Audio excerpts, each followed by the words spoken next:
To our beloved grandmothers, Miss Esir Taslaman and Hatice Hayretten.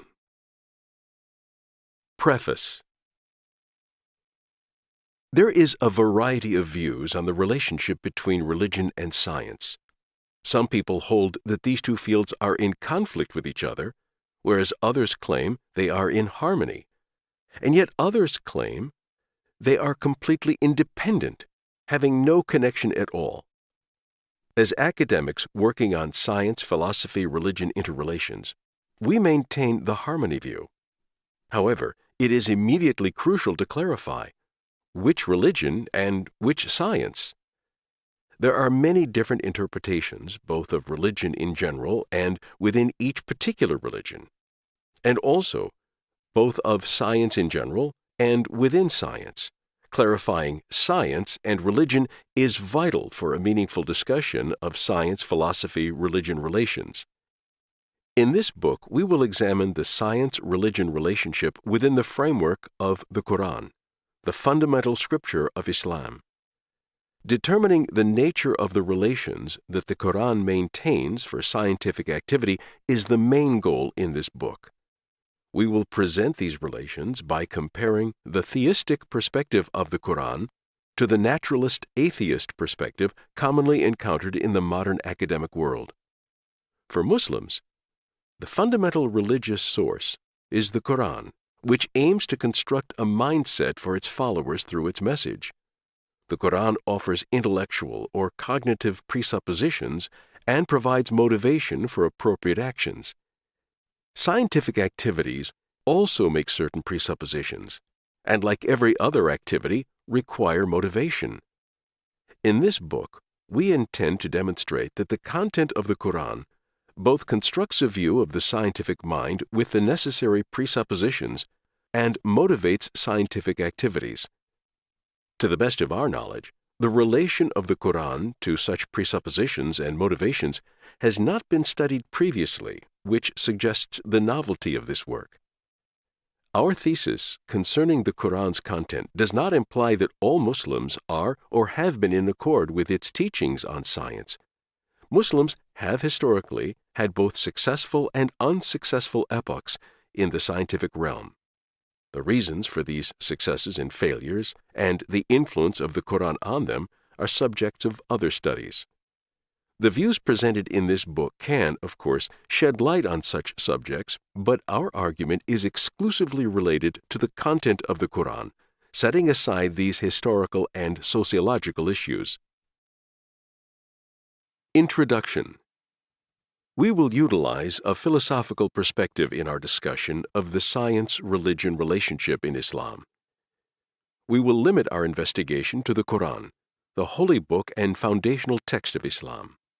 Although the Quran is the primary religious reference for Muslims, historical events, interpretations of different sects, and the hadiths, later accounts of things said or done by Muhammad, political movements, and Sufi schools of thought, etc., have influenced Muslim understandings of science. Thus, a study that focuses only on the Quran precludes a host of Islamic views on its relation with science. However, given the authority of the Quran, that it should function first and foremost in Islamic understandings of the issues related to science is evident. The phrase science-Quran relationship is often associated with the evaluation of the Quran's content or validations of its authority through scientific theories. This is called ijaz. For example, some hold that the Big Bang theory or the theory of evolution can be evaluated with respect to Quranic texts. Others argue that the Quran affirms the expansion of the universe and the descriptions of the stages of the embryo in the mother's womb in ways remarkably consonant with recent scientific discoveries.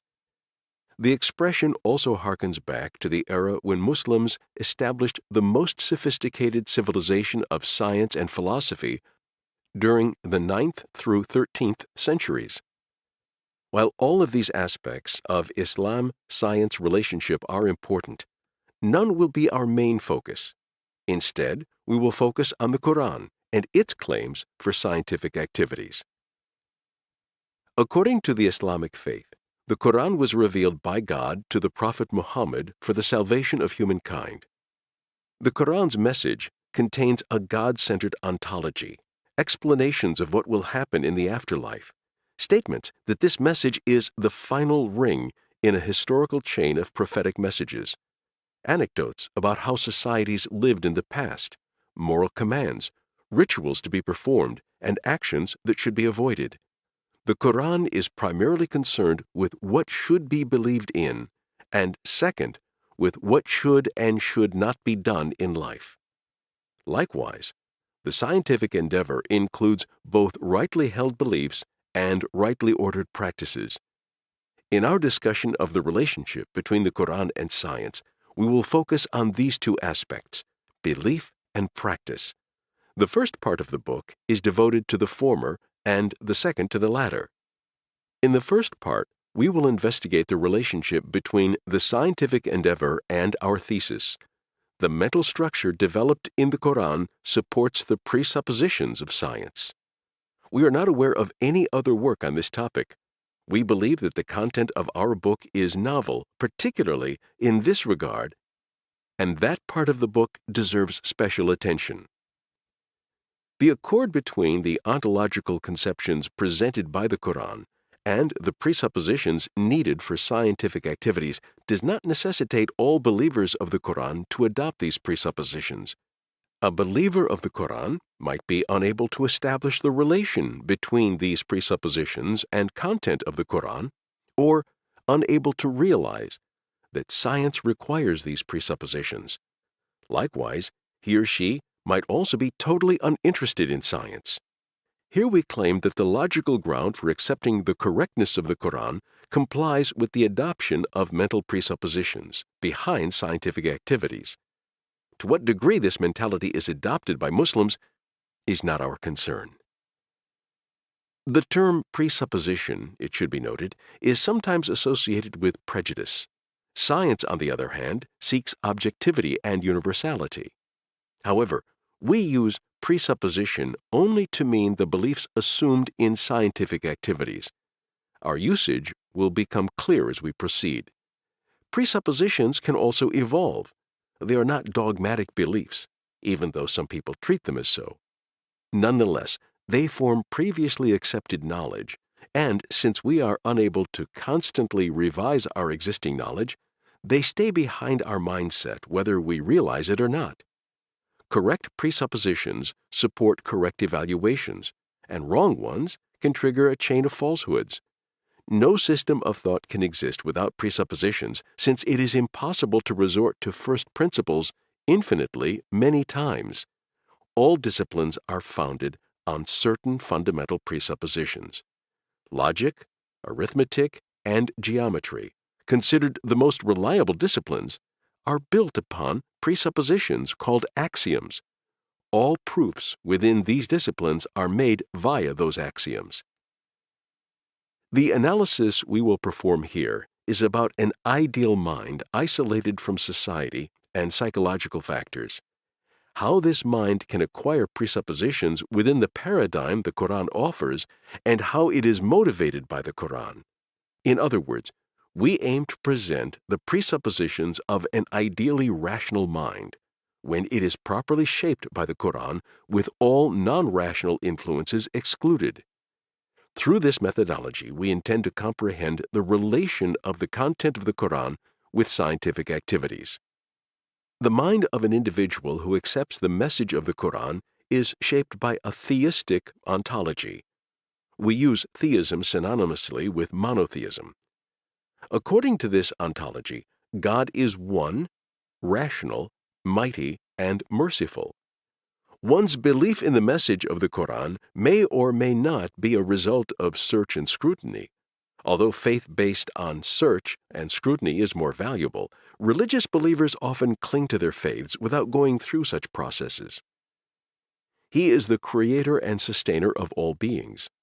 Judaism and Christianity likewise adopt a theistic ontology, and in this respect they are on par with the Quran.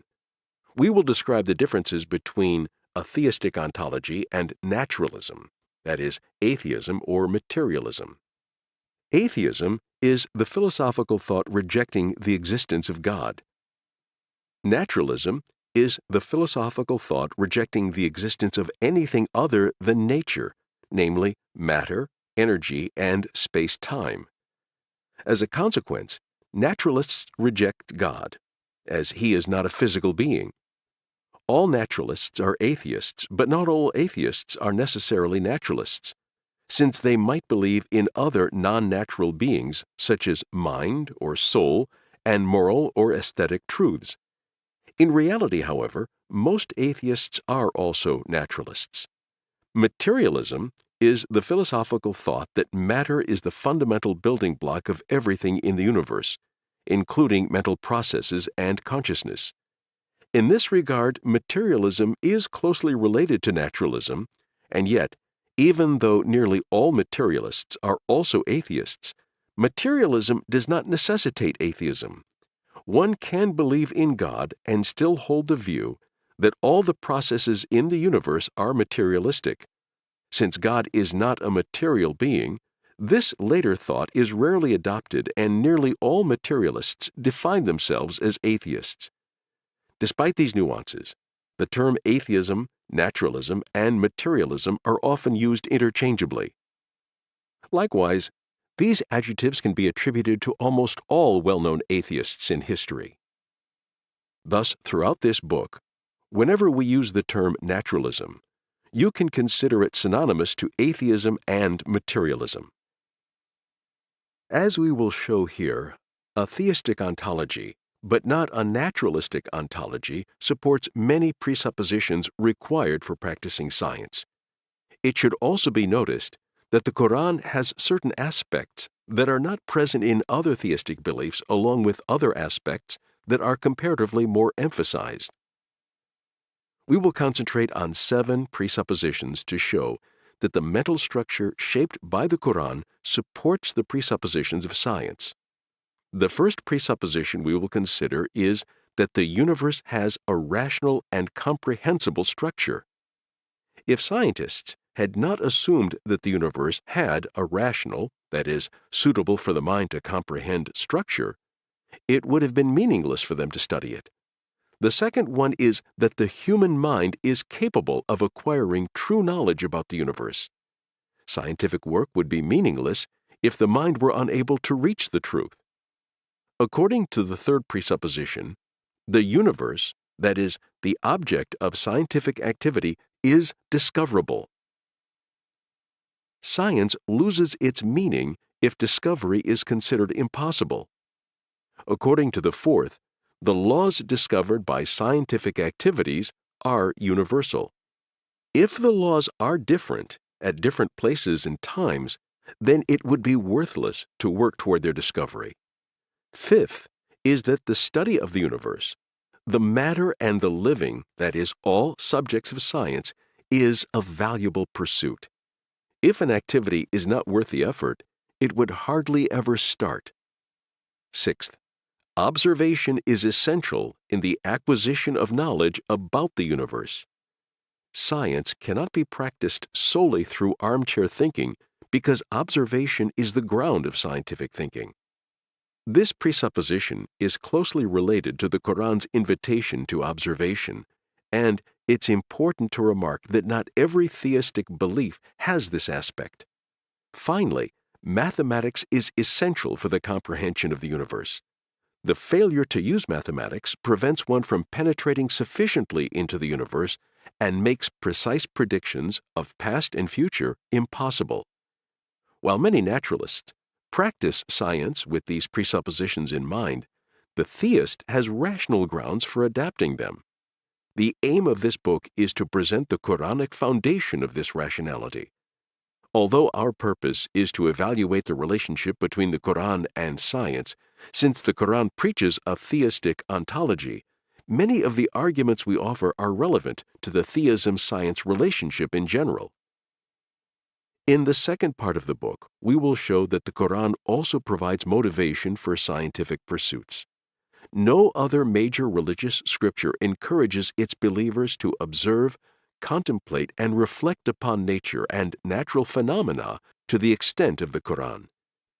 In other words, the Quran is quite different from the other religions' texts regarding science. There is good theological motivation for pursuing the sciences. In Islam, knowing God is humanity's most valuable goal, and scientific activity can serve this goal. Activities dedicated to comprehending the universe also help us to understand the power and beauty of God. In other words, knowing the universe is a path towards knowing God.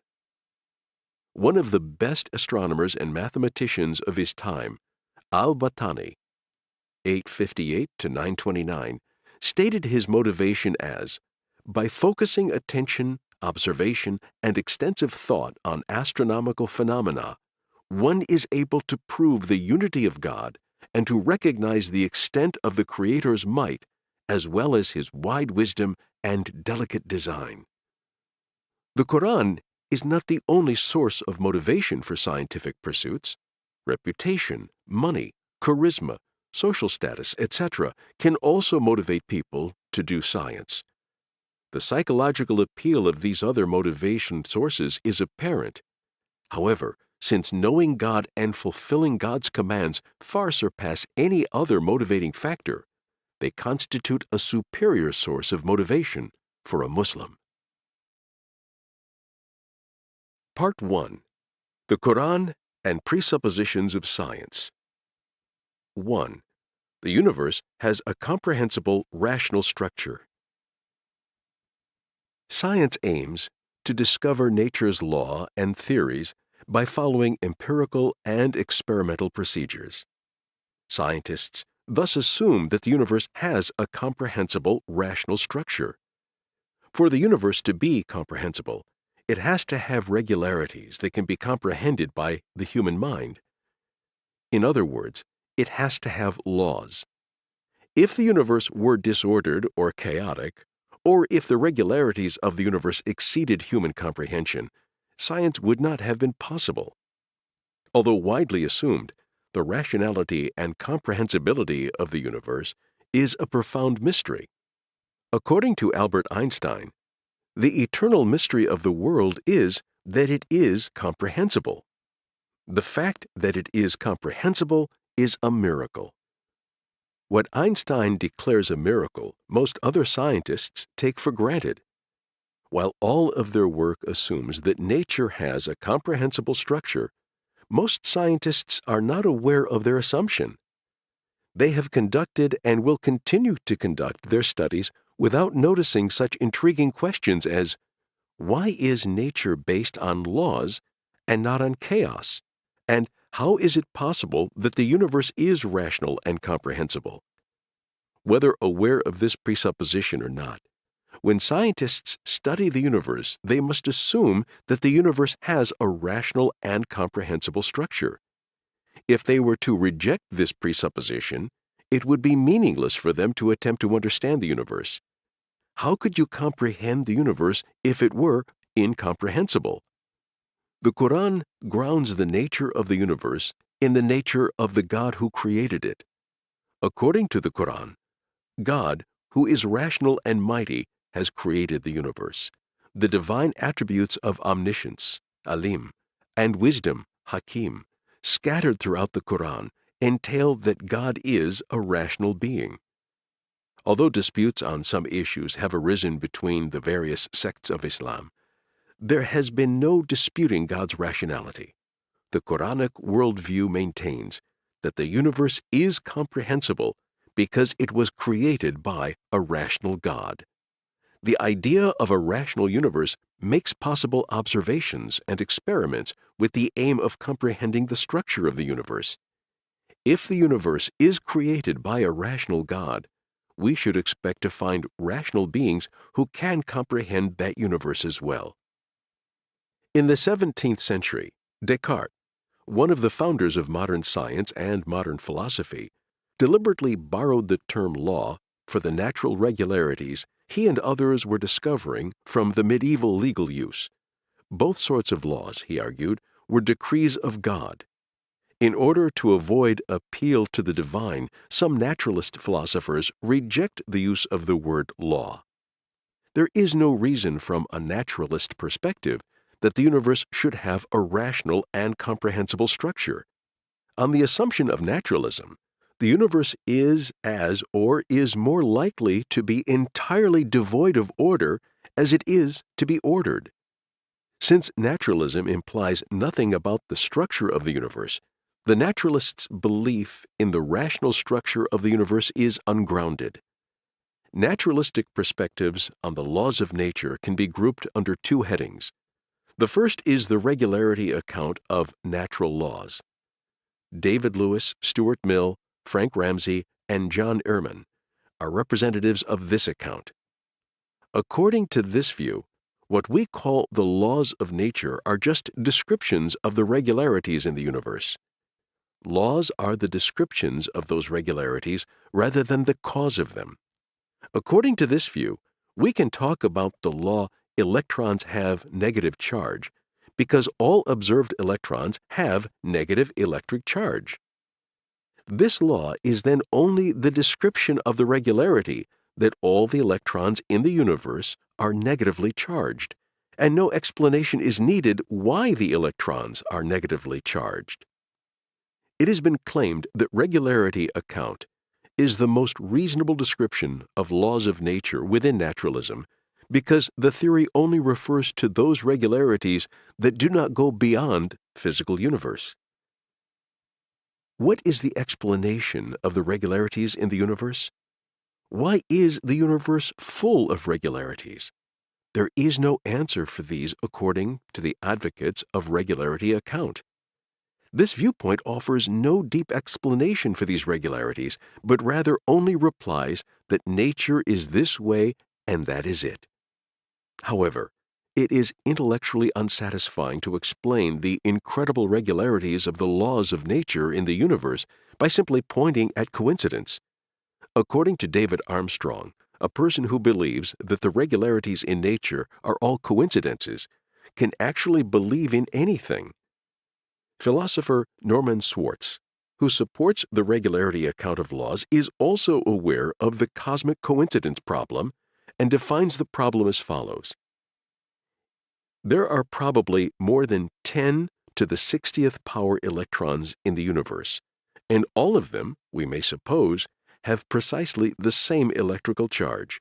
Now, although I am prepared to allow that 5 red cars in a row might be dismissed as a coincidence, can I allow that 10 to the 60th power items with precisely the same electrical charge is likewise a coincidence? One thing we might do is swallow deeply and say, nothing at all accounts for this fact. Faced with the prospect of having to say this, many persons find the sheer contingency of the actual world utterly fantastic. If it wasn't God, a super Henry Ford, who designed all this and saw to it that all of these countless particles are qualitatively identical, then something has to account for it. That 10 to the 60th power things should all be alike in their properties cannot rationally be deemed just a coincidence. By stretching his view, a naturalist may claim that the laws of nature are the necessary relations between the universals. David Armstrong, Fred Dresky, and Michael Tooley advocate this approach. As an example of this account, the reason for the regularity, all the irons are conductive, is the necessary relation between the universal of metallicity and the universal of conductivity. Since iron has the property of being metal, and since the universal of metallicity is necessarily connected to the universal of conductivity, iron is necessarily conductive. But one may reasonably ask, why are these universals related to each other? Consider laws of physics, like Newton's law of motion, F equals ma, and ideal gas law, PV equals nRT, which are expressed by simple mathematical formulas. According to this second naturalist approach, these mathematical relationships are expressions of the necessary relations among corresponding universals. For example, the second law of Newton describes relations between force acceleration, and mass. Why are these relations expressed by simple mathematical expressions rather than in other complicated ways? There are no answers to these within naturalism. This, according to naturalism, is a cosmic coincidence. As a result, according to both naturalistic approaches to the laws of nature, the rational structure of the universe is a cosmic coincidence. But it is not a satisfactory explanation to claim that universals are expressed via simple mathematical formulas by sheer coincidence. As a result, within the naturalist ontology, for both approaches of naturalism, it is a cosmic coincidence that the universe has a rational, comprehensible structure with regularities that are comprehensible. While naturalism gives no reason to expect for a universe with a comprehensible structure, theism does. Belief in creation by a rational God leads one to expect a comprehensible universe. Moreover, the Quranic claim that this world is a trial place for human beings likewise requires a rational structure for the universe. This trial process includes people's having a free will to choose between good and evil. One of the most important claims the Quran makes is that people are responsible for their actions. This verse is an example where this issue is mentioned. He is the one who created death and life in order to try you, to see who of you are best of deed. He is mighty, forgiving. The trial place perspective not only answers existential questions, but also inspires feelings of responsibility and shapes believers' actions. It may seem, at first glance, hard to understand the relation between morality and existential questions, on the one hand, and the universe having a rational structure on the other. But only laws of nature can provide a rational structure, which serve to assess the consequences of our actions. Only within such an arena with predictable consequences can we assume responsibility for our actions. For example, if someone pushes a person over a cliff, we can easily decide that the pusher has committed a wrong action. But in a world without laws of nature, people who are pushed over a cliff sometimes blow back or fly upward. Sometimes they feel more refreshed, or sometimes get pleasure from the fall with no harm done to their bodies. In such an environment, the pusher would not be responsible for his behavior since he could not have predicted the result. Let us qualify. The moral necessity of the laws of nature does not mean that these laws must be deterministic. The laws of nature can have a probabilistic structure, but this probabilistic structure should not preclude good but not infallible predictions of the outcomes of our actions. The probabilities sufficiently correlate events and causes to make good predictions possible. A universe that includes such probabilities is still rational and comprehensible. The Quran, then, rationally grounds one's belief in rational and comprehensible structure of the universe because, first, the creator of the universe is a rational being, and second, our understanding of the outcomes of our actions in this trial world is possible only in such a universe. Thus, the Quran supports the presupposition that the universe has a comprehensible, rational structure, which is a prerequisite for scientific endeavors. The naturalist, on the other hand, has no rational ground to support this presupposition. 2. The human mind can acquire knowledge of the universe. 3 conditions are needed for the universe to be comprehended by human rationality. First, the universe must have a rational structure. Second, we require the necessary mental capacity. And third, the harmony between the human mind and the universe has to be ensured. In the previous chapter, we argued that the Quran grounds belief in the rational structure of the universe. In this chapter, we will discuss the fact that the mind must also have the necessary requirements, and there must be a harmony between mind and the universe. No matter how ingenious the mind is, the universe must have a rational structure if the mind is to comprehend it. On the other hand, even though the structure of the universe is rational, the mind must also have the necessary capacities if it is to comprehend the universe. Moreover, the rationality of the universe has to accord with the capacities of the mind. If the universe had a rational structure that surpassed the capabilities of the mind, humans again would be unable to understand it. If it were sufficient for the universe to have a rational structure, or it were sufficient to have a small mental capacity to comprehend it, then talented animals such as parrots, dolphins, or owls could also have carried out scientific activities. The practice of science assumes that our minds are capable of grasping the world, whether we are aware of it or not. How could we acquire knowledge if this were not possible?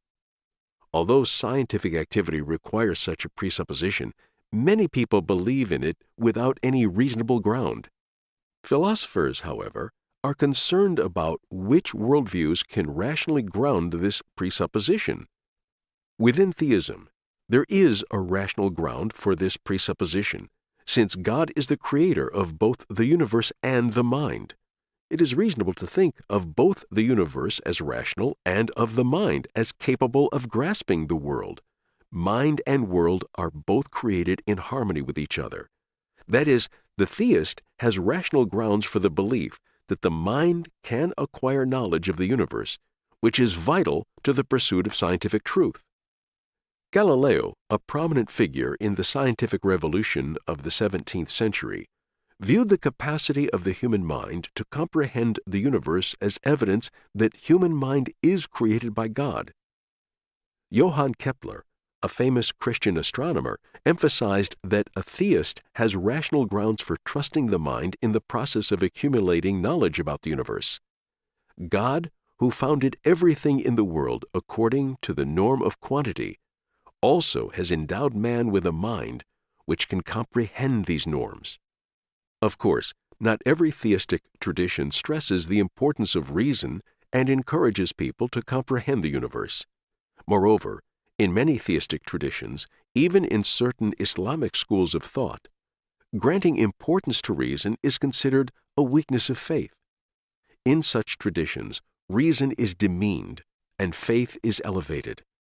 However, the Quran both provides a rational ground for this presupposition and encourages believers to ponder the phenomena of the universe, thus motivating Muslims to practice science. But in addition to this, these verses also support the presupposition that the human mind can acquire knowledge related to the universe.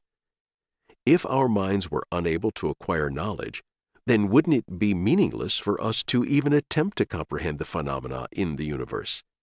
In short, the Quran supports the presupposition that the mind has the capacity to acquire knowledge while practicing scientific knowledge. The following verse is one example of the many verses related to this in the Quran.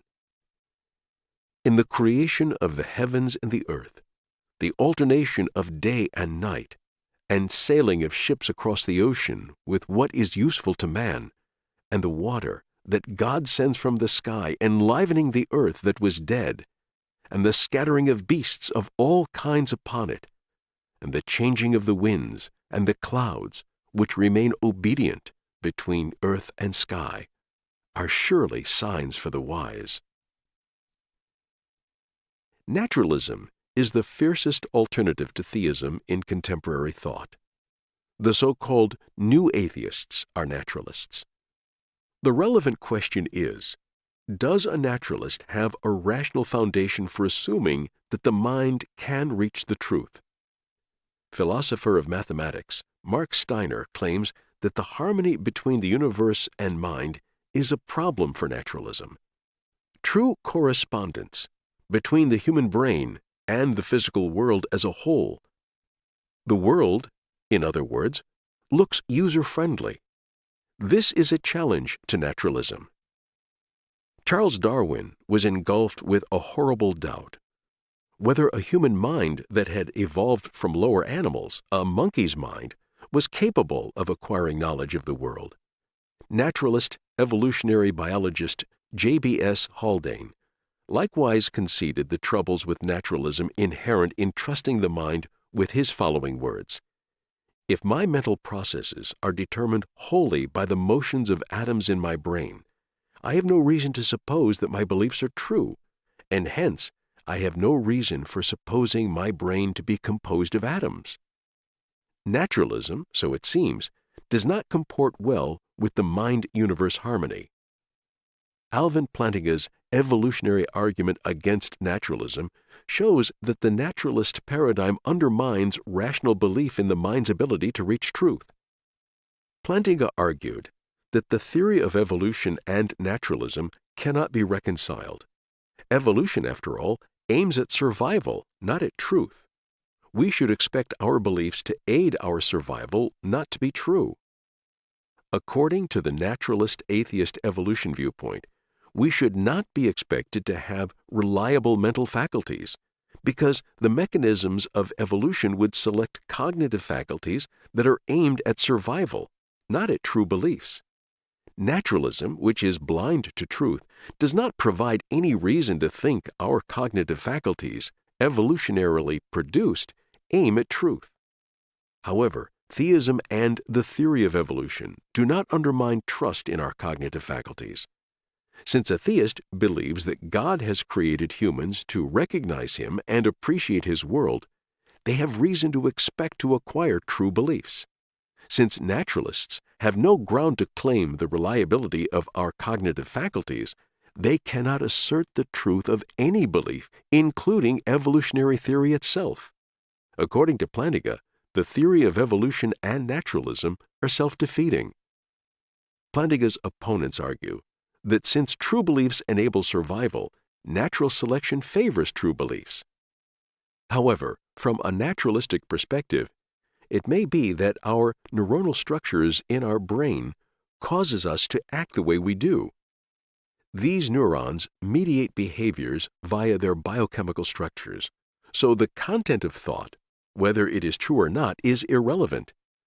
We can see the problem by imagining contradictory thoughts that allied to the same biochemical structures.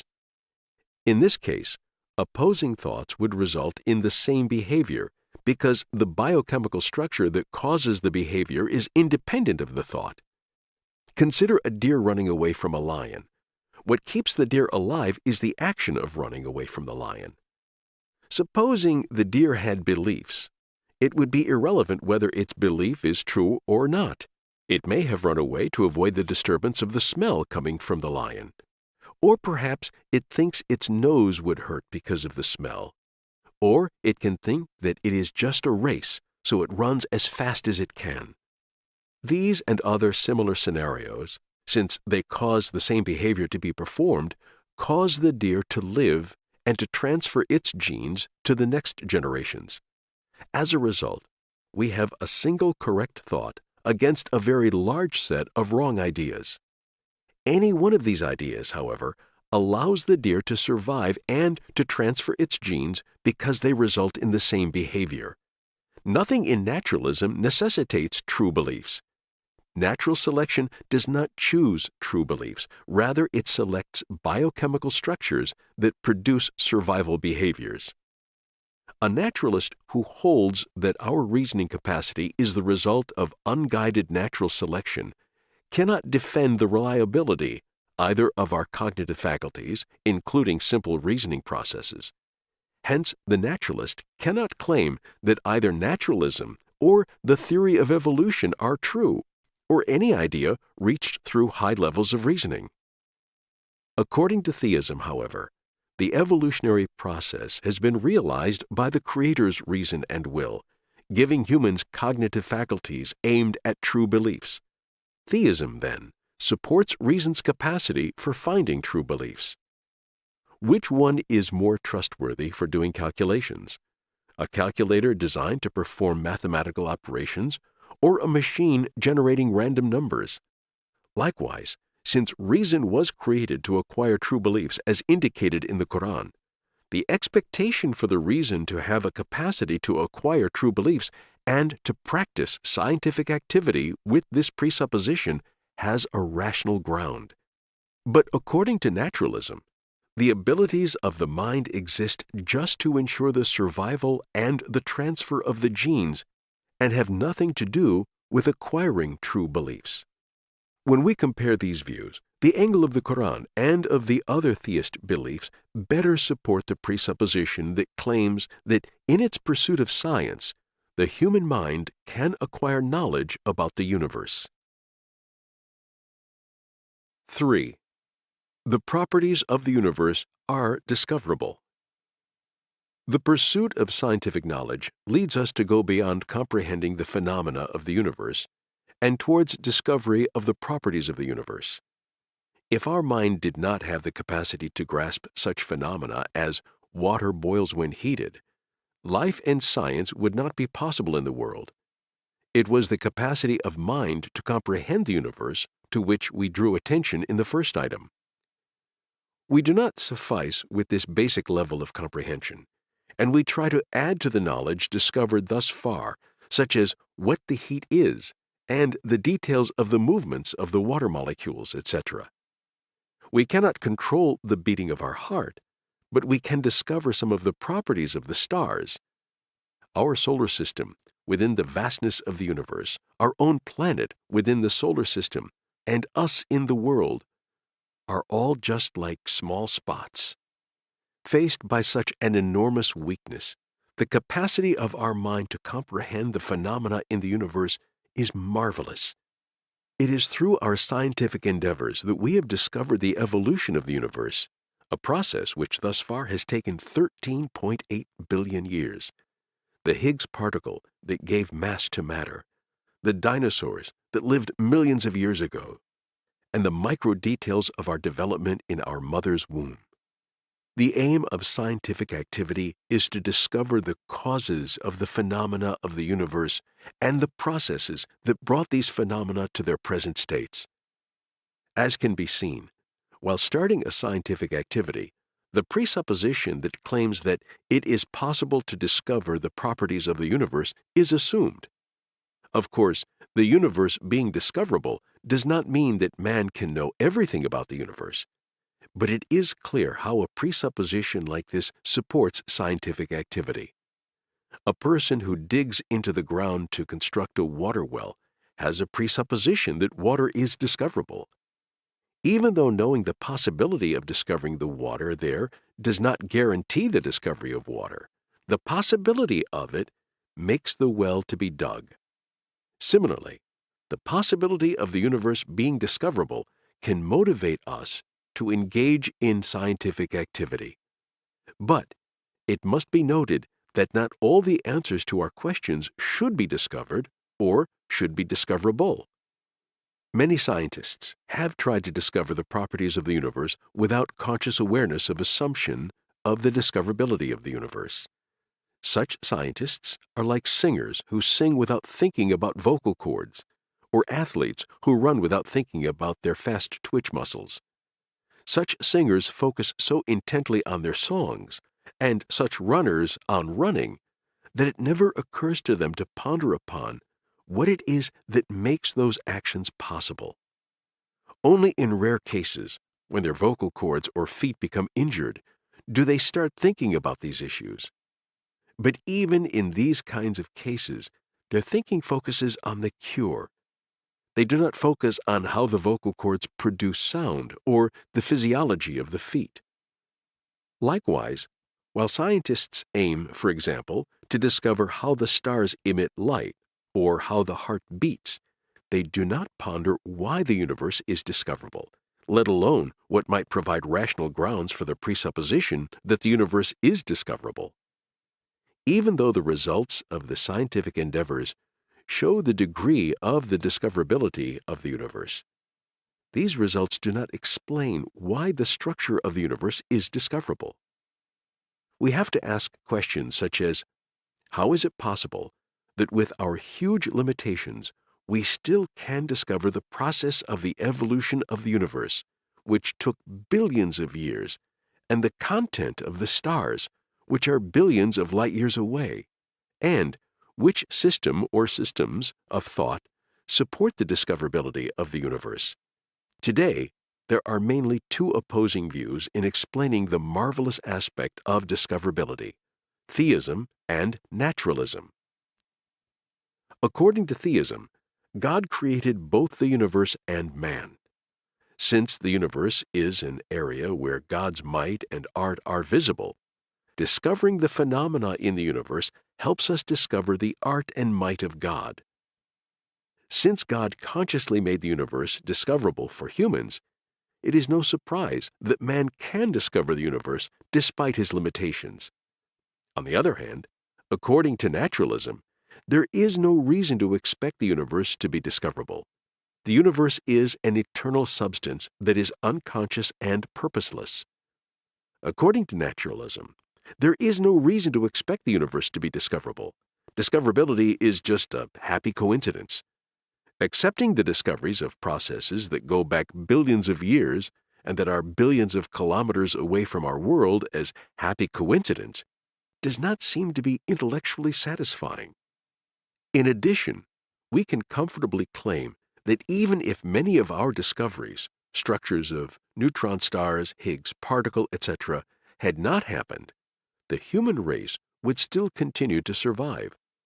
That is why we cannot claim that our capacity that enables us to make such discoveries is favored in the process of natural selection, which only selects capacities enabling survival. We should note that only atheist interpretations of evolution and natural selection pose a problem regarding the claims here and our philosophical theological views. Who should be surprised about the discoverability of the universe, a theist or an atheist? The correct answer is the one whose beliefs consider the present situation as less surprising. Here, there is no reason for surprise for a theist, but for an atheist, it should be very surprising to be able to make important discoveries related to this vast universe with the limitations of humans. It is a remarkable fact that the discoverability of the universe is dependent upon many factors, and yet all these factors exist and contribute to the discovery of the universe. While theism presents a reasonable explanation for this fact, naturalism provides no explanation. As an example, let us consider the fact that we discovered the structures of stars very far away. For this achievement, apart from many other factors, the use of telescopes is needed. This would only be possible with the existence of laws that allow fitting the images of very large objects into very small areas. These laws allow areas of billions of square meters to fit into the lenses of telescopes of only a few centimeters and then be perceived by our eyes. Also, the presence of raw materials for making telescopes, and with the light coming from the stars containing information about their structures. Hundreds of verses in the Quran that lead us to the phenomena in the universe and urge us to examine them show that, from the point of the theism preached in the Quran, the discoverability of the universe is an expected aspect. If the universe, in which the Quran leads us, was not suitable to be discovered, then would not this leading be meaningless? It must be remembered that in the time when these verses were revealed, there was no widespread culture that would appreciate research and discovery related to the phenomena of the universe. The following verses are examples for the verses of the Quran that support contemplating the universe. Have they not looked at the sky above them, how we have fashioned and adorned it, and it has no flaw? We stretched the earth and placed upon it firm stabilizers, and we made every kind of splendid thing to grow upon it. In brief, while theism preached by the Quran supports the presupposition in our minds that the universe is discoverable, there is no aspect in naturalism to support this. A naturalist scientist, by looking at the achievements of science, may have a presupposition that the universe is discoverable, but this is a surprising and unexpected situation because of his ontological perspective. Our increasing knowledge shows the discoverability of the universe, but at the same time, it also makes us remember how incapable we are. There is no paradox in this situation from a theist perspective, for we acknowledge that we are incapable against the unlimited might of God and His amazing creations. Despite this, since our Creator made the universe discoverable to us, we also know that we can still discover the universe, notwithstanding our tiny existence in this limitless universe. 4. The laws of nature are universal. One of the most fundamental presuppositions of science is that the laws of nature are universal. It would have been impossible for us to make scientific projections either into the past or the future if the laws of nature, which determine the processes in the universe, were not universal in time. Both the sciences of geology and cosmology, which study the past, depend on the supposition that the laws of nature are the same today as they were in the past. On the other hand, the fact that the laws of nature are universal in space grounds scientific disciplines like astrophysics, which study objects that vastly exceed our physical reach. The universality of the laws of nature is also necessary for our daily lives. Without them, we could not judge the outcomes of our daily actions. If the law of biology that requires us to drink water in order to live kept changing, or if the law of gravity which causes us to fall down when we jump from an elevated place kept changing, it would have been impossible to know the results of our actions, and so impossible to live a normal life. Every scientist, therefore, assumes that the laws of nature are universal. There are 4 different universalities in regard to the universality of natural laws. 1. Laws do not make reference to spatio-temporal location. 2. Laws have unlimited range in space and time. 3. Laws do not contain space and time coordinates explicitly. 4. Laws are invariant under space-time transformations. The universality of laws is closely related to the problem of induction, a crucial subject in the philosophy of science. Induction is the process of finding a general principle, one that in principle applies to an infinite number of things at an infinite number of times from a finite number of observations. For example, after observing repeatedly that particles with the same charge repel each other, if we conclude that all particles with the same charges repel each other, then we would be engaging in induction. How rational is this process of induction? In other words, is the knowledge gained through induction trustworthy? According to the famous philosopher David Hume, the answer to this question is negative. For him, induction has no rational justification. The problem with induction is its quest for rational justification of induction. The problem of induction is closely related to the universality of the laws. Hume was aware of this. For him, if it was assumed that the laws of nature were universal, the mentioned problem with induction would vanish, because as the result of the observations conducted many times in the past, prediction can be made about the future with the assumption that the universe has fixed laws, and these deductions can be trusted. But Hume claimed that this assumption, since it is related to induction itself, cannot solve the problem. According to Hume, the universality of laws can only be grounded through induction, and induction can only be grounded through the universality of laws. Because of the logical difficulties with induction, some philosophers argue in favor of falsification. According to this proposition, proposed by Karl Popper, since no universal scientific law can be established or verified or confirmed on the basis of a finite set of observations, Popper claimed that a statement is scientific only if it can be falsified with empirical and observational data. For example, the assertion that like-charged particles repel each other is scientific because, at least in principle, one could observe like-charged particles that do not repel each other. Therefore, the negation of that assertion can be proven experimentally, but because of the problem of induction, it cannot be claimed true. Even though falsification has lost its former popularity in philosophy of science, it is still respected by many scientists. Some wrongly assume that only induction is based on the universality of the laws, whereas in reality, falsification is also closely related to the same universality.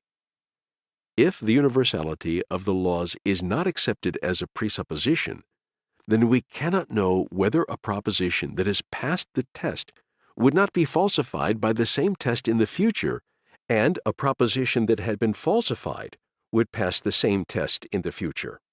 Let us take the proposition, like charges repel each other, as an example. This proposition could be falsified easily by an experiment conducted with any two particles of the same charge. For example, if we put two electrons together, we could see that they attracted each other. According to Popper, this observation would be sufficient to falsify the proposition here, and hence, like charges repel each other is a proper scientific statement. Well, then, how do we know that two electrons will not suddenly start attracting each other tomorrow? Without assuming that the laws governing the charges will stay the same, it is not possible to make this inference. So, falsification is also connected to the presupposition that the laws are universal, that they do not change in time, and they do not emerge and disappear suddenly. If we abandon this presupposition, then falsification will become unreliable. In the naturalist paradigm, there is no reason to expect universal laws. According to physicist Paul Davies, to be a scientist, you had to have faith that the universe is governed by dependable, immutable, absolute, universal, mathematical laws of an unspecified origin. You've got to believe that these laws won't fail, that we won't wake up tomorrow to find heat flowing from cold to hot, or the speed of light changing by the hour. Over the years, I have often asked my physicist colleagues why the laws of physics are what they are. The favorite reply is, there is no reason they are what they are. They just are. On the other hand, the theist Isaac Newton, the towering figure of the scientific revolution, correlated the universality of the laws of nature and theism. If there be an universal life, and all space be the sensorium of a thinking being, God, who by immediate presence perceives all things in it, then the laws of motion arising from life or will may be of universal extent. In the previous chapter, we have mentioned two possible approaches of a naturalist towards the laws of nature. If the laws of nature are records of regularities in nature, as the regularity approach claims, and if these regularities are the result of cosmic coincidences, then there would be no reason to expect that these regularities would continue in the future, or that they would exist in the parts of the universe we cannot observe. Let's give an example to comprehend this better. Imagine we are visiting a city in a new country for the very first time. Suppose that in our first few days, all the taxis we see are blue.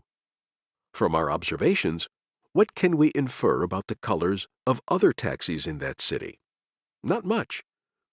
We should assume that all of the taxis in that country are blue only if we have an explicit reason for thinking all of the city's taxis are blue. Lacking such an explanation, we should think it sheer coincidence that we have seen only blue taxis so far. We should rationally refrain from generalizing from our very finite experience to the claim that all the city's taxis are blue.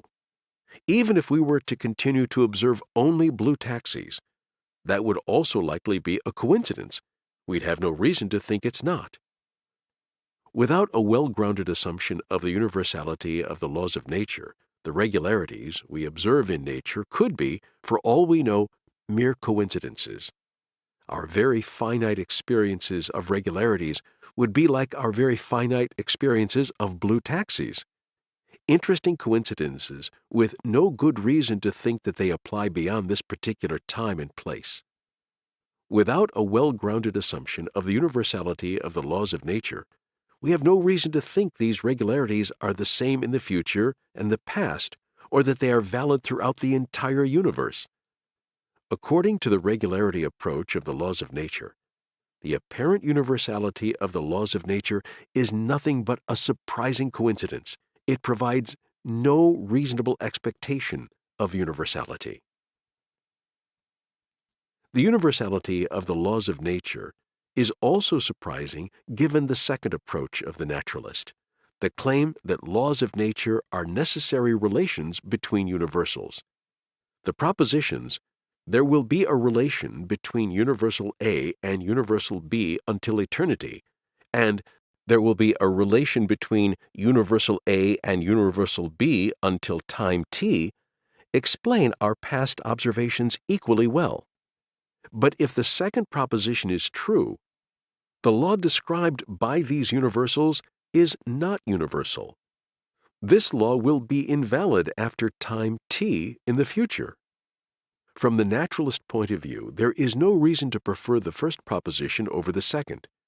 Worse, since the time t can take infinitely many different values, and since a naturalist cannot present any reason to prefer the first proposition over any subset of the second one, for example, t equals 10 millennia later, the second proposition is infinitely more probable compared to the first one.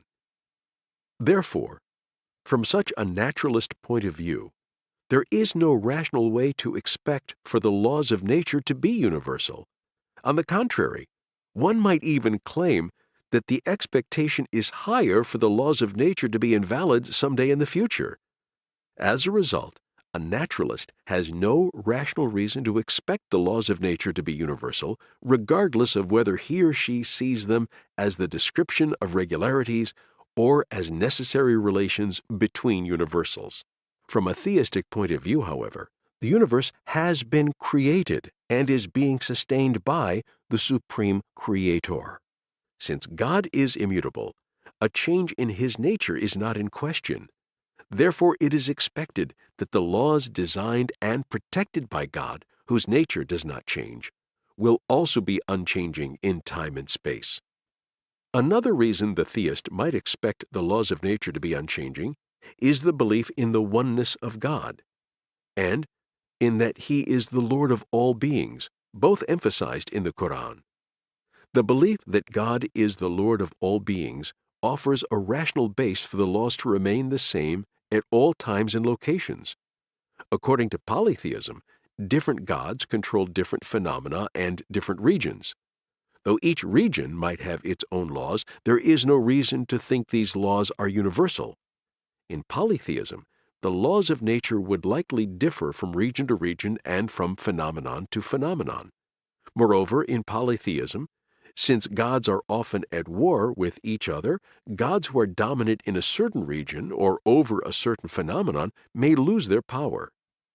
The victorious gods may then change the laws in those regions or for those phenomena. Therefore, from a polytheist point of view, we should expect laws to be both location and time dependent, anything but universal. The following verse of the Quran points out to the chaos that would emerge if there were gods apart from the one God. Had there been gods apart from God, both the heavens and the earth would have been despoiled. According to monotheism, however, one entity created the universe and determined and sustains its laws.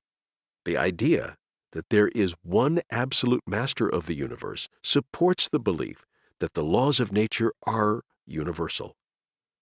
According to Nobel laureate biochemist Mervyn Calvin, monotheism's commitment to the unity of the universe grounds the universality of laws assumed in the foundations of modern science. He writes, "The fundamental conviction that the universe is ordered is the first and strongest tenet. As I try to discern the origin of that conviction, I seem to find it in a basic notion discovered 2,000 or 3,000 years ago, and enunciated first in the Western world by the ancient Hebrews, namely, that the universe is governed by a single God, and is not the product of the whims of many gods, each governing his own province according to his own laws. This monotheistic view seems to be the historical foundation of modern science. Within the theistic ontology of the Quran, another reason for the expectation for the laws of nature to be universal is, again, the world as a trial place. For the trial to be just and meaningful, people need to be able to accurately predict the outcomes of their actions. This can happen only if the laws of nature are universal. For example, if we give water to an old man in order to help him, and if all of a sudden the laws of biochemistry change and the water becomes poisonous, then this action would end up killing the old man.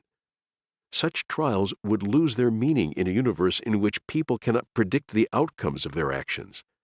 Therefore, our being in a world of trials supports the presupposition that the laws of nature are universal. The paramount message of the Quran is the oneness of God. This message, and the teaching of the Quran about the world of trial, support the presupposition that the laws of nature are universal. Of course, many scientists share this presupposition without even sharing an ontology and worldview which support it. But the ontology and mindset of the Quran afford a rational basis for believing that the laws of nature are universal. Thus, the Quran supports scientific activity. 5. Studying the universe is valuable. Another presupposition of science is the idea that studying the universe is inherently valuable. Beliefs that demean the study of the universe create serious obstacles for the practice of science. In this high-tech era, it may seem obvious that studying the universe is worthwhile. After all, science plays critical roles in producing technology and making our lives better. Cultures that appreciate scientific pursuits spread globally, and scientific activities receive generous governmental and societal support. However, when we look more closely at human history, we can see that this has not always been the case. Numerous civilizations in history offered no serious encouragement and resource for studying the universe apart from those that offered immediate practical benefit. Even though the inherent human desire to learn supports studying the universe, this intrinsic desire does not present a rational ground for this study. As remarked previously, not every religious or philosophical view supports scientific activity. For example, religious or philosophical notions that view the universe or matter as inherently evil denigrate the study of the universe. Throughout human history, there have always been religious and philosophical schools of thought that describe matter, the building blocks of the universe, as evil and thus oppose its study. But the Quran rejects such beliefs. Since God is the creator of the universe, matter is good. Moreover, the Creator encourages the study of His good universe. Some religions of the Far East claim that the outer world, the universe, lacks objective reality and is a mere illusion. Some theists, for example, some Sufi schools also defend similar views. But it would be unreasonable to study an entity which lacks objective reality. It is folly to study the science of an illusion. Therefore, the worldview of many Far East religions contradicts the presupposition that claims studying the universe is valuable. The Quran, however, holds that the universe and earth have been created with truth, so that it is not an illusion. The following verse is an example for this. God has created the heavens and the earth with truth. Surely in this is a sign for those who believe. According to naturalism, there is no existence beyond space, time, and matter. All the existing laws of nature are only factual. According to Hume's principle, only factual propositions can be derived from factual propositions. All objective, true propositions in naturalism have to be factual only. Therefore, according to naturalism, value propositions lack rational grounds. Not only can naturalists not define objective morality or aesthetics, they can also not attribute objective value to any activity. This means that a naturalist cannot attribute value to the study of the universe.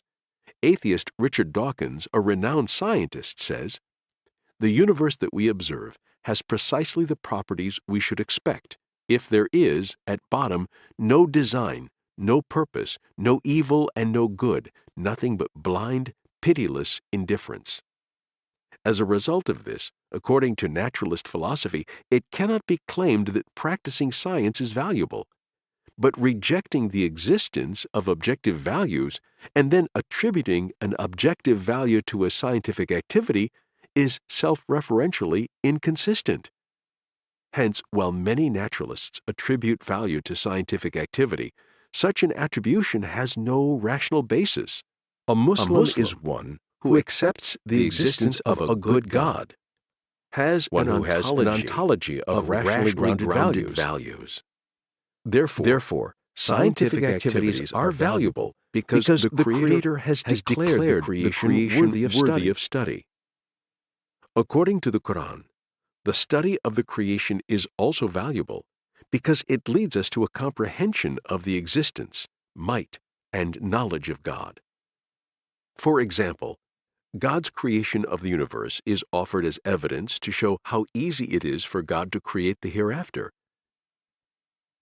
This supports the presupposition that the study of nature is intrinsically valuable, because it leads us to a better understanding of how easy it is for God to create the afterlife, a very significant Muslim belief.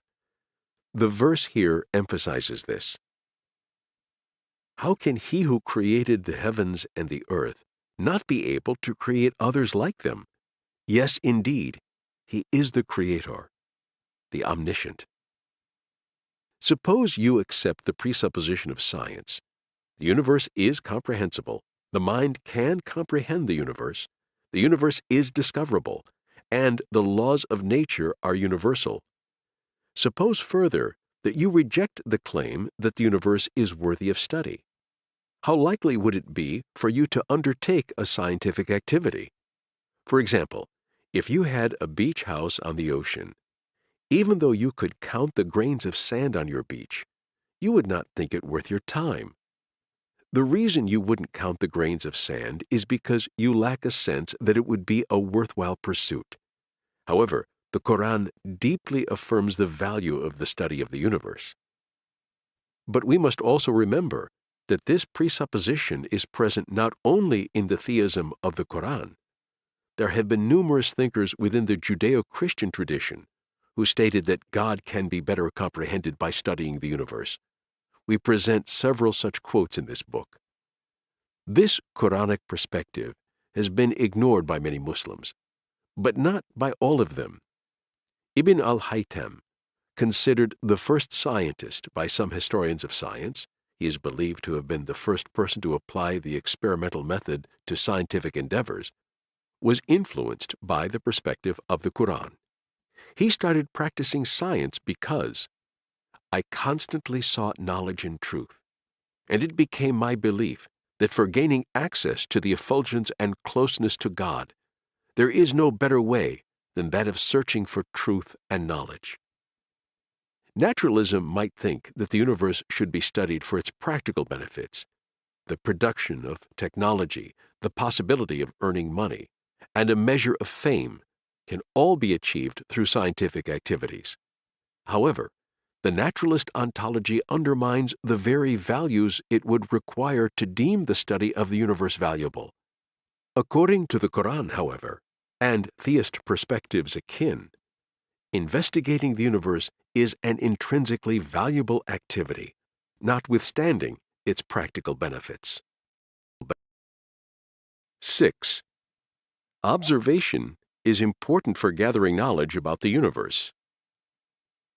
Some thinkers in the history of philosophy valued armchair philosophy and claimed that productive results cannot be acquired by observational methods. It is, of course, possible to set up philosophical arguments or to develop mathematical theorems by armchair philosophy. Knowledge can be obtained by thought experiments, used in philosophical arguments, or by theorems set up by deductive methods in mathematics without using observations. Part of the knowledge gained this way in philosophy and mathematics is also useful for natural and social sciences. For example, philosophy can help clarify the methodology of science, and mathematics is invaluable to both natural and social sciences. But while philosophy and mathematics are valuable, without observations, we don't gain any knowledge of the world. Without observation and experimental methods, it would have been impossible to discover the periodic table in chemistry, the inner structure of the sun, or the organelles of a cell. Experiment, perhaps, the most important and fundamental method of modern science, is a process of observations systematically performed under precisely specified conditions. The belief that experiment is a successful method is based on two fundamental presuppositions. The first, the main focus of this chapter, is that observation is a reliable source of information to understand the universe. One who does not regard observation as a source of information cannot regard experiment, systematic observations, as an important method. The second is our fourth presupposition. The laws of nature are universal. The idea that the observations in laboratories are essential to understand the processes in nature is based on the presupposition that the laws of nature are equally valid in the laboratories. Similarly, repeatability, the primary criterion of the experimental method, assumes the universality of laws. The laws do not change over time. As a result, a mindset with these two presuppositions would identify experiment as important and useful. Today, virtually every scientist accepts observations of the phenomena of the universe or observations conducted in the laboratory as fundamental sources of information. But we learn from the history of science that observation did not play such a fundamental role in the past. In ancient Greece, many prominent thinkers did not appreciate the importance of observation, except in the case of practical knowledge. Plato, for example, claimed that knowledge is unchanging, eternal, and timeless, ultimately of the so-called forms, and this kind of knowledge can be acquired only through pure thought. Observation of the changing and temporal is not only not helpful in this process, it is misleading. Although Aristotle, by attaching the forms to matter, developed a philosophy which affirms observations more than Plato did, his epistemology science still seeks knowledge which is metaphysically necessary, like mathematical propositions. Contingent observations cannot attain to necessity. According to Aristotle, the aim of knowledge is to comprehend the eternal forms attached to matter. Once one comprehends the essence of an object with rational thought, one can infer everything related to that object by deduction. Inference, not observation, is the way of knowledge. Even though observation is useful in comprehending the essence of the objects, it is not mandatory, since essence can also be comprehended by pure thought. So observation does not play a central role in Aristotle's thought. Other civilizations observed the phenomena in the universe to be safe from the floods or to make use of them in farming or in agriculture. While they gave importance to gathering observations of nature for their practical benefits, they did not require observation for knowledge of the universe. Supposing that all knowledge can be acquired by contemplation is an enemy of observation-based inquiry. So is supposing that everything about the phenomena of the universe can be learned by consulting the views of certain people who supposedly have solved all the problems of the universe. A famous anecdote nicely illustrates this influential attitude. A person asked how many teeth a horse had. He was told, "Let's look at Aristotle's book." Ibn al-Haytham rejects this reliance on tradition. The seeker after the truth is not one who studies the writings of the ancients and, following his natural disposition, puts his trust in them, but rather the one who suspects his faith in them and questions what he gathers from them, the one who submits to argument and demonstration, and not to the sayings of a human being whose nature is fraught with all kinds of imperfection and deficiency. The rejection of Aristotle's authority was an important step toward the emergence of the scientific revolution of the 17th century. The Quran, for its part, deeply affirms observation. The Quran does not tell us to learn everything related to the universe from the Quran. It encourages believers to make observations and to draw conclusions about the universe. The Quran does not see observations and inferences drawn from them, which is science, as a threat to its authority. Rather, it holds that the results acquired through observation and inference as confirming its claims. Consider two verses encouraging observation of the universe. Travel on the earth and see how the creation started. There are so many proofs in the heavens and in the earth, but they pass by and ignore. The first verse invites us to examine the phenomena on the earth and to gather knowledge of the creation. The second criticizes those who ignore the evidence in the world. One who reads these and countless similar verses would understand that one cannot comprehend all the details regarding the processes in the universe and on the earth only by reading the Quran. One can and should gain knowledge by observation and examination. In short, the Quran constructs a worldview which values observations of the phenomena in the universe. The tremendous success of observation-based science has been well established. Every contemporary scientist now assumes the importance of observation. While they make this assumption, most don't have adequate grounds for it. The Quran, as noted, encourages observation independent of its practical outcomes, encouraging us to make observations which will help us to better comprehend the creation. To that end, these verses require a qualified comprehension. The Arabic words used in the Quran to direct us to the universe mean contemplating, reflecting, and penetrating. In short, the presupposition observation is important for gathering knowledge about the universe, which has an important role in the scientific processes, is supported by many Quranic verses, which encourage observing the universe. 7. Mathematics is essential in comprehending the universe. In the scientific methodology, mathematics plays an essential role in expressing the knowledge acquired through observation and experimentation. Particularly in physics, mathematics has central importance for comprehending the universe. When the existing phenomena are combined with mathematical laws, it becomes possible to make predictions about the future and retrodictions about the past. Because of mathematics' penetration into the universe, we can determine, for example, what happened in the first moments of the universe or the age of the earth. Without mathematics, we could not manufacture or use technical wonders such as mobile phones, computers, and satellites.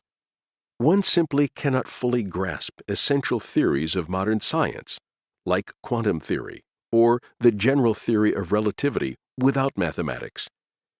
Even the most abstract mathematical theorems, from group theory to topology, from complex analysis to differential geometry, play significant roles in comprehending the universe. Two of the leading philosophers of the 20th century, Hilary Putnam and Willard Quine, argued for the indispensability of mathematics for science. According to this notion, known as Putnam-Quine indispensability thesis, mathematics is an indispensable aspect of the natural sciences. Thus, a science without mathematics is incomplete. This thesis is accepted widely by philosophers of science. Hartree Field, who argues that natural science without mathematics is possible, agrees that mathematics significantly facilitates and simplifies reasoning about nature. Mathematics, he thinks, is the most appropriate language for describing the universe and is, thus, indispensable to science. Though both widely assumed and taken for granted, the mathematization of the universe is both surprising and unexpected.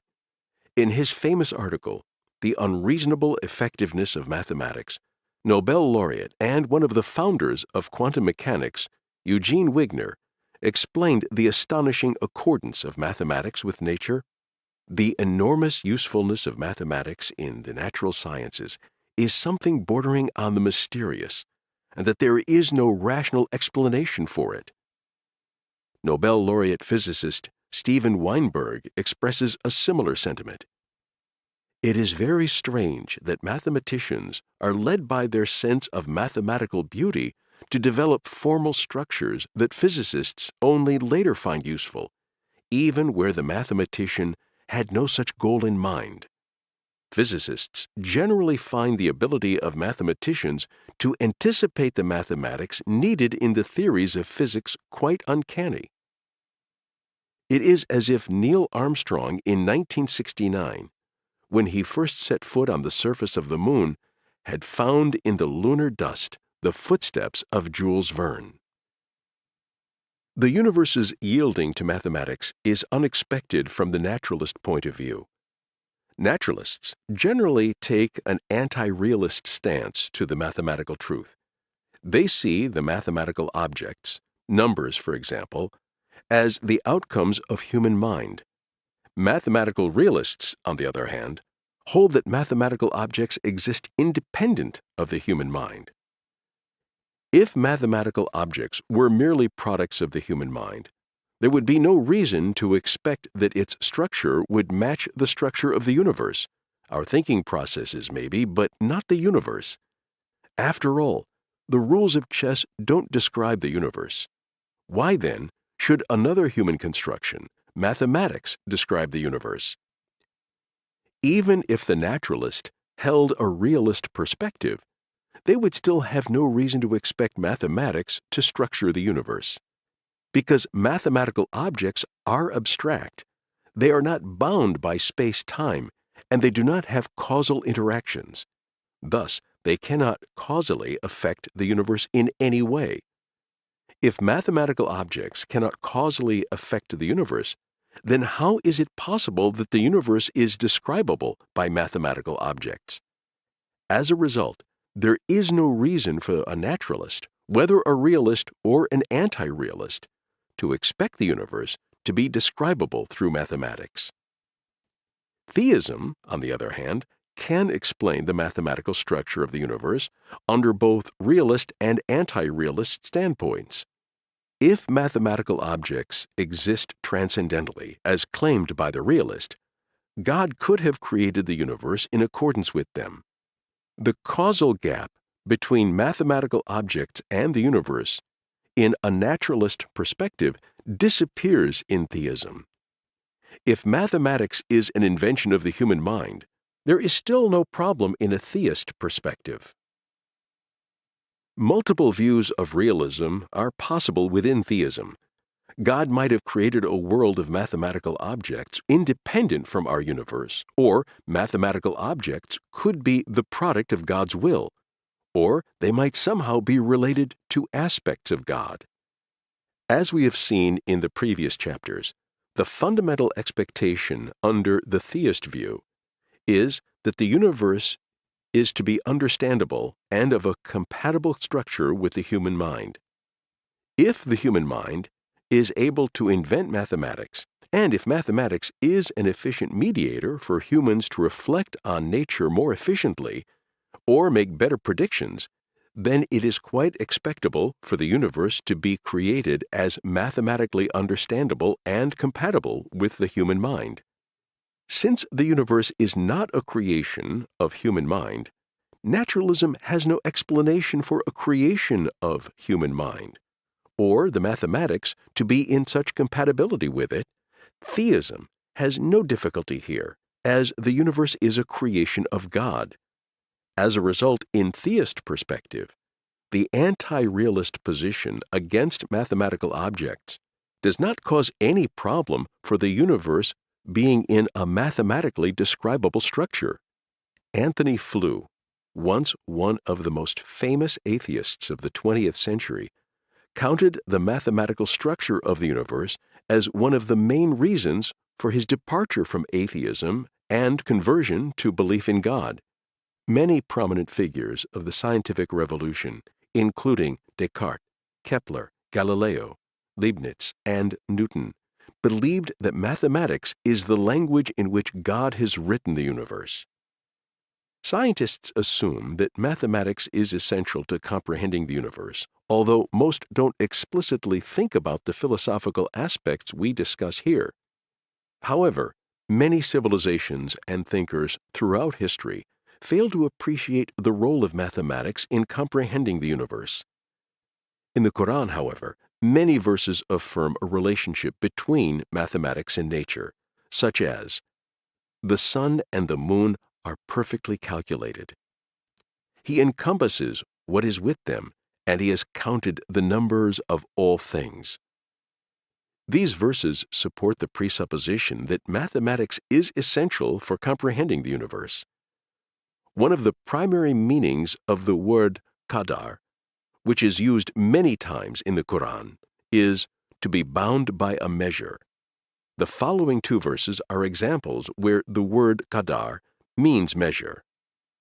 "Surely we have created everything according to a measure, and we send down from the sky water in measure." Verses marking mathematical measure support the importance of mathematics to science. In today's world, thanks to unprecedented practical utility of mathematics in producing new technologies and facilitating our lives, there is almost no scientist who does not assume that mathematics is essential in comprehending the universe. Part 2. The Quran and Motivation for Science. The motivation for scientific endeavor is another important subject of our inquiry. In this part of the book, we will investigate the relationship of such a motivation to the content of the Quran. Since the scientific endeavor is a rigorous form of intellectual activity, it requires motivation. Scientific work is typically not performed to satisfy such basic needs as eating, drinking, or sleeping. Since satisfying these basic needs is clearly a powerful motivator, their absence makes one wonder about the rationale for spending so much time, effort, and resources for an action that is seemingly not related to any fundamental need. While salaries, reputation, social status, and titles can motivate the doing of science, these motivations can be equally reached through other, less demanding and more rewarding professions. For example, business, sports, and politics can provide more fame and money than scientific professions. These sources of motivation are not particular to science, and although they enable scientific endeavor, they don't adequately explain science as opposed to, say, business. And while scientific work can satisfy certain practical and technological needs, such practically oriented motivations don't apply disciplines dealing with fundamental questions, such as cosmology, which deals with the past and beginning of the universe. Such utility-centered motivations would explain various disciplines, such as engineering, and they also lead to viewing the fundamental sciences only as tools for facing engineering challenges. Since the Quran endorses the sheer wonder of knowing the world, it can adequately motivate science at every level. By affirming observing the universe as a mandate from God, it motivates science as a means of recognizing the might and art of God. Ibn Rushd, the famous Muslim philosopher of the 12th century, pointed out that studying nature helps better understand God, and he claimed that it is mandatory to work on philosophy. The word philosophy is used broadly, including the meaning we use for science today, thereby expressing his motivation for philosophy science. They witness the existence of God only through learning about his creations. In addition, only when the content of beings is well known, the knowledge about God becomes complete. If investigation of beings is recommended and encouraged in religion, it is obvious that whatever philosophy indicates is a must or recommended in terms of that religion. It is crystal clear that in the verses of the Book of God the Almighty, religion invites to evaluate the beings through reason. Such a motivation provides the required drive, even in the absence of any other worldly opportunities. Furthermore, as opposed to the pragmatic motives, this motivation cannot be satisfied by any other discipline. It is particular to science as the struggle to understand the universe. It also motivates fields where science cannot be utilized as tools for practical benefits and worldly satisfactions. In an ideal Muslim society, in which the Quranic teaching to study the universe is well understood, scientific endeavor is inevitable. In the worldview presented by the Quran, science is an inevitable part of the effort to understand the universe in the most sophisticated possible way. Furthermore, our God-created intrinsic curiosity can also be a source of motivation. As Aristotle says, all men by nature desire to know. The desire to know is a distinctive aspect of our God-created human nature. This desire is common to all humans, theist, atheist, Hindu, Buddhist, Muslim, Christian, or Jew. Although this intrinsic desire to know could also be a source of motivation, it does not constitute a rational ground for spending the astonishing time and resources required for scientific endeavors. Desires, it should be noted, can conflict with reason. For example, an intrinsic desire can push a person to eat dessert, but if he is obese or diabetic, he should not follow this desire. In certain cases, it is rational not to follow a desire. The Quran, on the other hand, motivates by presenting a rational basis. While satisfying desires is an important aspect of human nature, finding rationales and mental satisfaction are also a part of this nature. By offering rational motivations, the Quran satisfies our intellectual nature. Hundreds of verses of the Quran invite us to explore the phenomena in the universe and to draw conclusions from them. None of the other major religions offer such an incentive. For a devout Muslim, obeying God's commands and struggling to comprehend God through nature is the strongest source of motivation. Such a rational motivation supports the commitment required for studying the universe, even in the absence of worldly benefits such as money, reputation, and title. If this incentive is followed, it will lead to scientific works, to perform these works, and to acquire the knowledge emerging thereby. Al-Biruni, 973 to 1048, one of the leading scientists of his time, said, Verse 191 of the Surah Ali Imran is the reason why I studied science. The translation of this verse reads, They remember God while standing, sitting, and on their sides, and they reflect upon the creation of the heavens and the earth. Our Lord, you did not create all this in vain. Be you glorified. Save us from the retribution of hell. Many other verses in the Quran lead to study the phenomena in the universe, including, Say, look at all the signs in the heavens and the earth. All the proofs and all the warnings can never help people who decided to disbelieve. The heavens and the earth are full of proofs for the believers. Also in your creation and the creation of all the animals, there are proofs for people who are certain. Also, the alternation of the night and the day, and the provisions that God sends down from the sky to revive dead lands, and the manipulation of the winds, all these are proofs for people who understand. He is the one who sends down water from the sky. You have something to drink from it, and from it shrubs you use for forage. He grows you crops by means of it, olives, date palms, grapevines, and every sort of fruit. And that is a sign for folk who will think things over. He has regulated night and daylight for you, while the sun, moon, and stars are subjected to His command. In that are signs for folk who use their minds. He is the one who constructed the earth and placed it on mountains and rivers.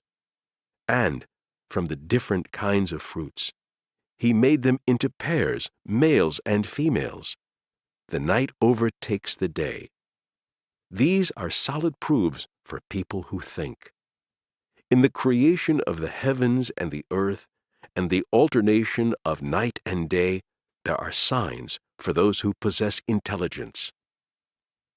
In today's world of scientific specialization, the phenomena of the universe fall within domains of different disciplines, which are likewise affirmed in the Quran.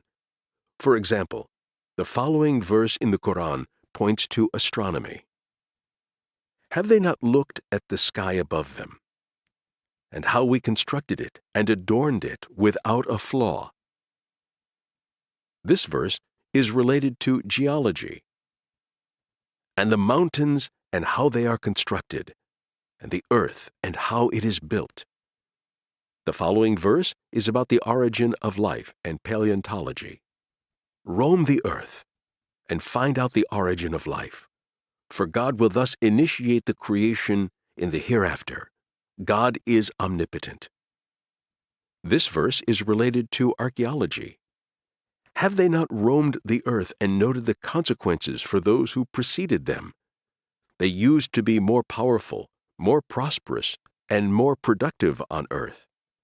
Their messengers went to them with clear signs. Consequently, God was not the one who wronged them. They are the ones who wronged their own souls. And this verse is related to botany. He is the one who sends down from the sky water, whereby we produce all kinds of plants. We produce from the green material multitudes of complex grains, palm trees with hanging clusters, and gardens of grapes, olives, and pomegranates. Fruits that are similar yet dissimilar. Note their fruits as they grow and ripen. These are signs for people who believe. This verse is related to zoology. And in the livestock there is a lesson for you. We provide you with a drink from their bellies. From the midst of digested food and blood, you get pure milk, delicious for the drinkers. This verse draws attention to embryology. O people, if you have any doubt about resurrection, remember that we created you from dust, and subsequently from a tiny drop, which turns into a hanging embryo.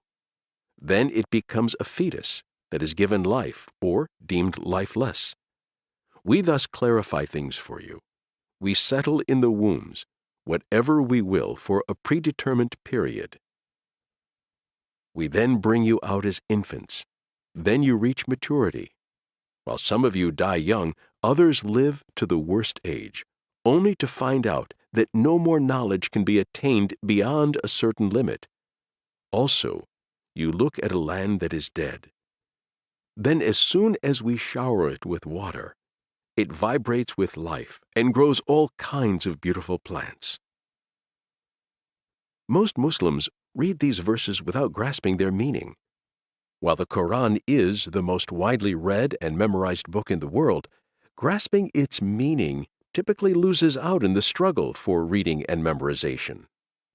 Nobel laureate Abdus Salam, who received the prize in 1979 for his contributions to the unification of electromagnetic force and the weak force, criticized Muslims for not abiding by those verses of the Quran and ignoring science. The Quran emphasizes the superiority of the alim, the man possessed of knowledge and insight, asking, how can those not possessing these attributes ever be equal of those who do? 750 verses of the Quran, almost 1/8 of the book, exhort believers to study nature, to reflect, to make the best use of reason in their search for the ultimate, and to make the acquiring of knowledge and scientific comprehension part of the community's life. During his Nobel lecture, Abdus Salam recited the Quran as a symbol of his philosophy on science and religion. The verses he recited were, "He created 7 heavens in layers. You do not see any imperfection in the creation by the Most Gracious. Keep looking. Do you see any flaw? Look again and again. Your eyes will come back stumped and conquered." Getting to know the universe is also a means of getting to know the Creator, which can likewise motivate all theists. From this perspective, Islam is on par with the 2 other monotheist religions, Judaism and Christianity. Numerous members of these religions expressed their motivations for studying the universe as contemplating the might and art of the Creator. For example, some Christian thinkers state that God has written 2 books, Holy Scripture and the universe. Both books, they argue, are sources of knowledge about the existence and attributes of God. Moreover, many Christian scientists were motivated by such religious beliefs. Newton, for example, said, "God is known from his works." Of other major thinkers of the scientific revolution, Del Rach argues, "Since the cosmos was a creation of God and represented God's own work, it was worth studying." In fact, some Christians saw investigation of the creation as itself having religious significance, learning to appreciate what God has done. And they saw scientific work itself as a type of religious obedience to God. Muslim thinker and mathematician Khwarizmi, 8th to 9th century, known as the father of algebra, introduced the modern number system and the number 0 to the Western world. Khwarizmi conceived of his scientific studies as a form of worship. That fondness for science, that affability and condescension which God shows to the learned, that promptitude with which he protects and supports them in the elucidation of obscurities and in the removal of difficulties, has encouraged me to compose a short work on calculating by Al-Jabr and Al-Muqabala, confining it to what is easiest and most useful in arithmetic. The majority of the theist thinkers of today reject God of the gaps arguments, which stem from our ignorance. Those who support God of the gaps and similar arguments assert the existence of God through the gaps in our knowledge about the universe. Arguments like, "We do not perfectly understand how the heart works, so it must be created by God," or "We do not know how the stars produce their light, so God made the stars," are examples of God of the gaps type arguments. The main flaw of the God of the gaps approach is that every scientific achievement explains something previously unknown, hence fills a gap and dispenses the necessity to refer to God for that gap. It is almost as if this stance glorifies ignorance rather than comprehending the universe. Few contemporary theistic thinkers adopt the God of the gaps as a supporting argument for the existence of God. Seeking God in gaps contradicts with the spirit of theism. For a theist, God is not an entity that appears solely in gaps. He is present and in action everywhere in the universe at every time. He has a mark beyond every phenomenon in nature. The Quran supports approaches based on knowledge rather than ignorance. Studying the universe broadens our understanding about the stars, our world, life, and so on, which in turn supports knowledge of God.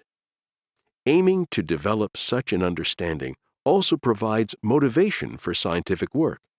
Ibn Rushd, the famous Muslim philosopher of the 12th century, pointed out that the action of studying nature helps better understand God, and he claimed that it is mandatory to work on philosophy.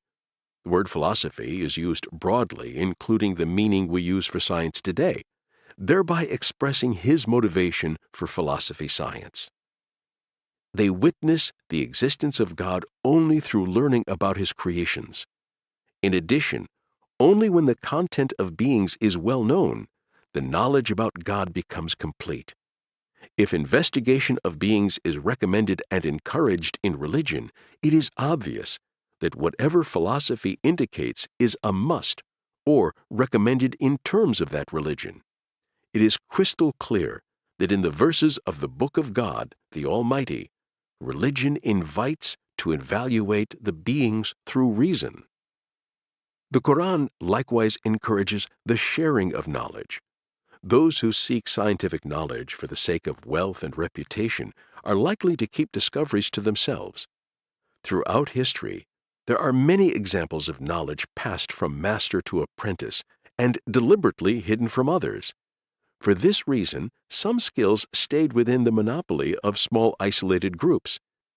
It is not hard to guess that part of the accumulated knowledge was lost before being transferred to new generations, or part of it had to be reinvented. For example, the manufacturing and contents of the famous Greek fire of the Byzantines is still not completely understood. Likewise, the well-known Damascus steel and countless other antique products of craftsmanship are being tried to be reversed engineered in modern times, without complete success. It is likely that the lack of knowledge on how the great pyramids of Egypt were constructed is due to a similar loss. On the other hand, for those who try to reach knowledge with the motivation of following the orders of God and understanding His might and art, it would be meaningless to try to hide the knowledge.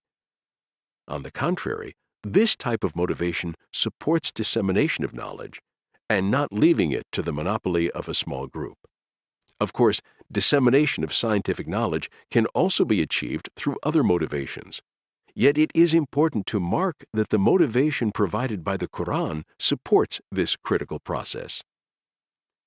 Historically, scientific knowledge was produced by people of many different beliefs, including Jews, Christians, Muslims, Hindus, and atheists.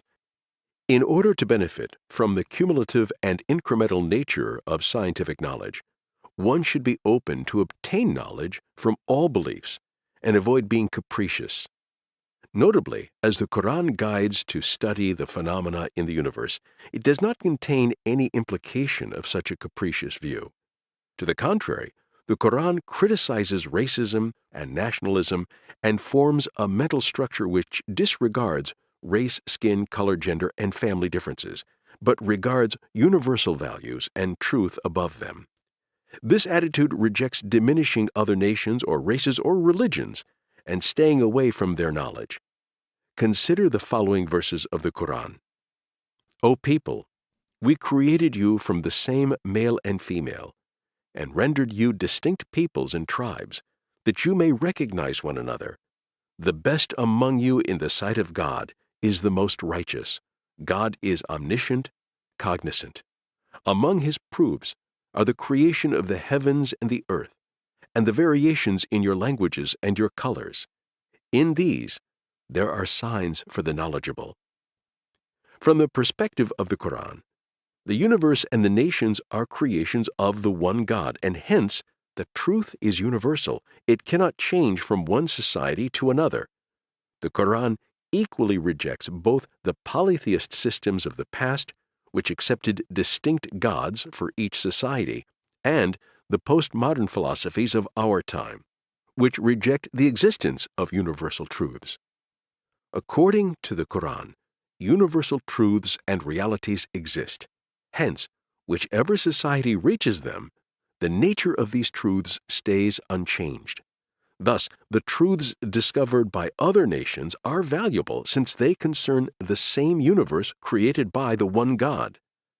The Quran unequivocally opposes the fanatical thought of rejecting everything that comes from other societies. Such fanatical thoughts can be better appreciated by considering the infamous track record of many spokesmen of Islam. Islam al-Kindi, an early Islamic philosopher, 9th century, describes such spokesmen as merchants of religion. He summarizes the proper Muslim attitude toward the knowledge stemming from other beliefs. We ought not to be embarrassed of appreciating the truth and of obtaining it wherever it comes from, even if it comes from races distant and nations different from us. nothing should be dearer to the seeker of truth than the truth itself, and there is no deterioration of the truth, nor belittling either of one who speaks it or conveys it.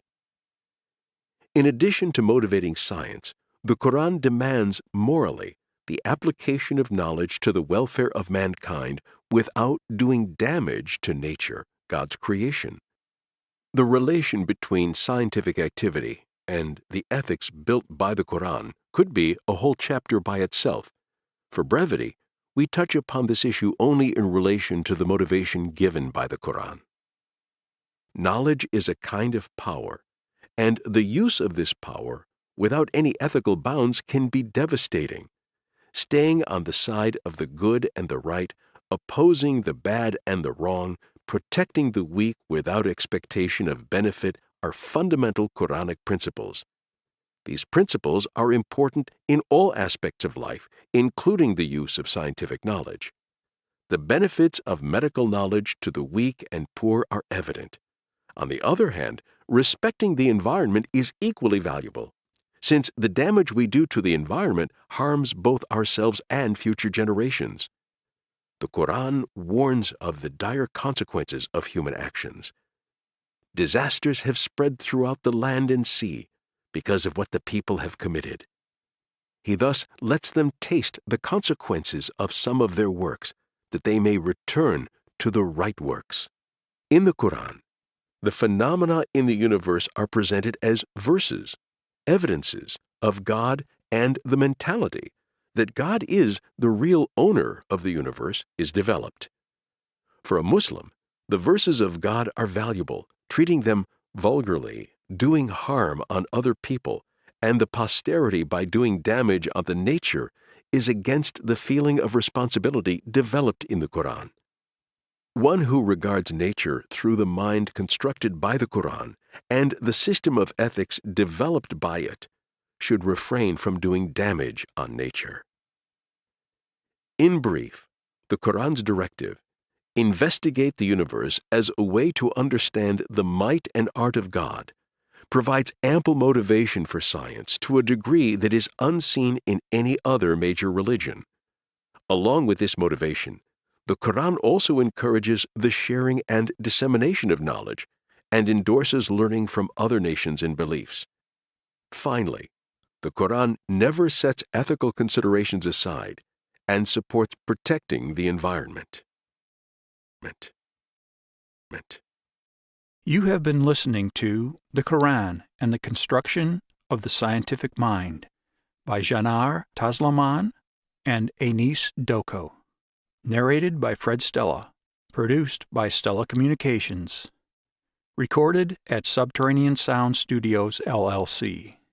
For other works by the authors, and for comments and critiques about this book, please visit our web pages www.canertaslaman.com and www.enisdoko.com.